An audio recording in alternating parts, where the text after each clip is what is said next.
The man was eating in a restaurant when he suddenly noticed something strange.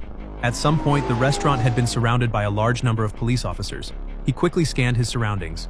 After seeing that there were only a group of elderly people and two mischievous kids inside, he instantly realized the police were here for him. The man calmly placed his payment on the table, then quietly waited for the police to arrive. Police! Don't move! Don't move! Now, you're gonna slide out from behind that booth, nice and slow. Do it now! What the police didn't know was that Jason, a retired special agent, could easily take them down even without a weapon. But this time, Jason chose to remain silent, because he was just trying to enjoy a vacation and didn't want any unnecessary trouble along the way. After he was taken to the police station, the front desk tried to ask Jason for his identity, but Jason never responded. Instead, he quietly studied the layout of the station. His arrogant attitude immediately angered the chief. Just as the chief was about to resort to violence, a detective arrived just in time. This well-dressed and refined detective took Jason alone into a meeting room. Through the detective's explanation, Jason finally understood the situation. It turned out there had been a murder the night before. The coroner found two 9mm bullets lodged in the victim's head. Once the victim was confirmed dead, the killer carefully cleaned up the shell casings at the scene. Strangely, the killer only used a piece of cardboard to cover the body.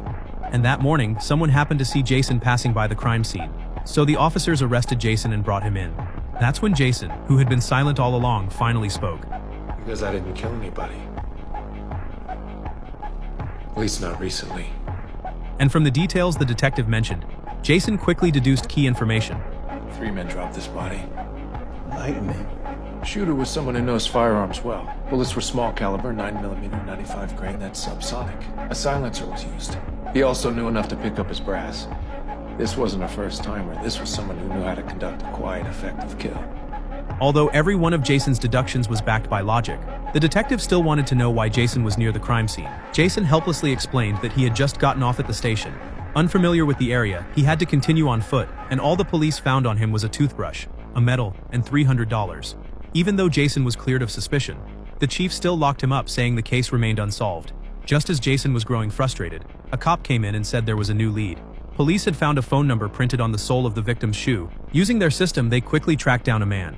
At first, the man cooperated with the police's questioning, until he happened to glance out the window. Suddenly, he changed his story. He even insisted that the officers arrest him immediately. Even though the detective clearly noticed the man's inconsistencies, they still brought him to the station, hoping to get some useful information out of him. With a new suspect in custody, Jason was finally cleared just as the detective signaled that Jason could leave. Jason surprisingly refused, because his restraints were extremely uncomfortable.